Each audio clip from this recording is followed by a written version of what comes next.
Hello, my name is Zakir Nashraf, and today I will present operating system Lab2 question 2.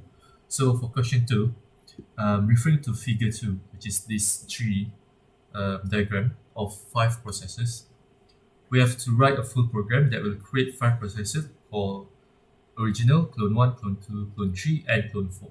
And each process displays message that illustrate the parent-child relationship between two processes.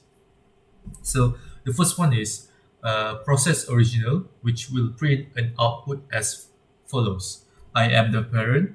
My process identifier is ID parent. My clones are process clone 1 and the ID child 1, process clone 3, and the ID child 3. So let's look at the code. So this is, we're using Nano in Fedora. So first of all, we start with declaring variable for every ID parent, ID child 1 until ID child 4. So we start with the process original. So we initialize the value of ID parent by getting process ID, this function, and then we will print the statement as follows here, and then we will show the process identifier for ID parent in this line. Um, and next is for clone 1. So we fork, we initialize the value of ID child 1 by using the fork function. And then if ID child 1 is greater than 0, we'll print this statement, process clone 1, and what's the ID child 1.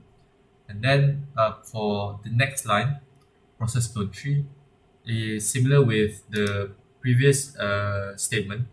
We initialize the value of ID child 3 using a fork function. And then if ID child 3 is greater than 0, and then we print out the output here. Alright, so next, number 2, process clone 1 will print an output as follow. I am the obsolete version. Recent version is ID child 2. Alright, so before we output the statement I am the obsolete version, we check using an if selection statement.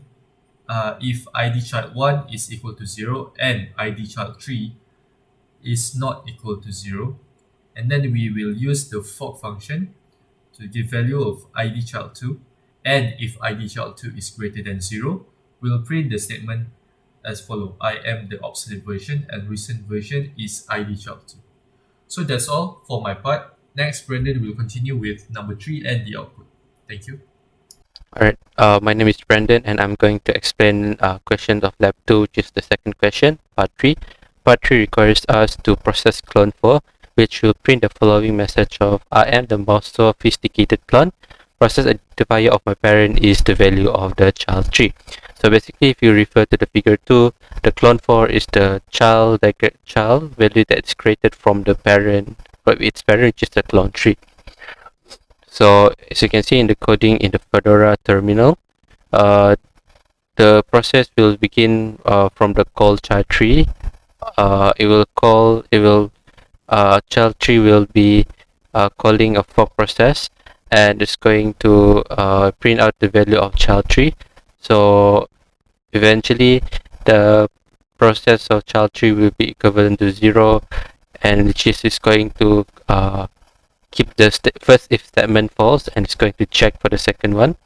If ID child 1 is not equal to 0 and ID child 3 is equal to 0, then which means the statement is true, because child 1 earlier has already been passed through the third clone, because clone 1 is being created, and then the clone value of the clone 1, which is ID child 1, will be passed into the clone 3.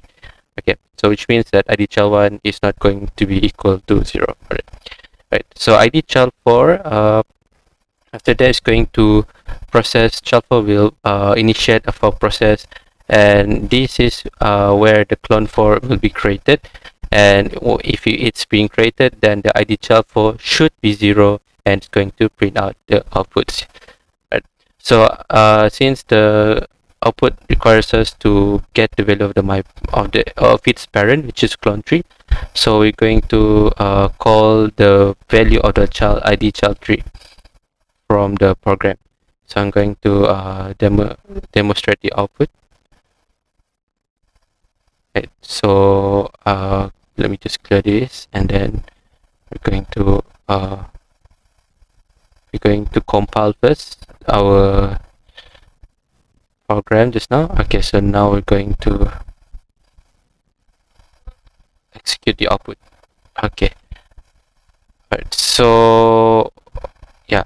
So basically, we already know that the ID child tree is 0 because it is the value of the ID child tree, that the value of that is being processed from the if condition that we done. So of course, because ID tree is currently being created in the clone 4, right?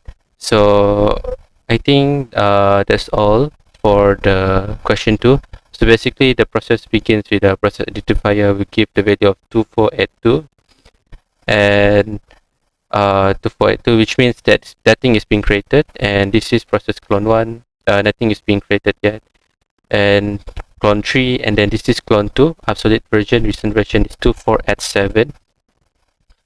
Uh, this is after clone 1 has been initiated to 0, which means has been initiated to 0. Clone 3 has been initiated to 0, which means that the parent identifier has been fork process for parent has been completed. So it's now going to focus on the parent of clone 1 and clone 3.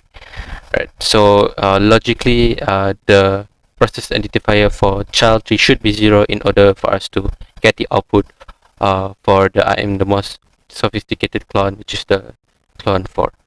Right. So I think that's all from our group. Thank you.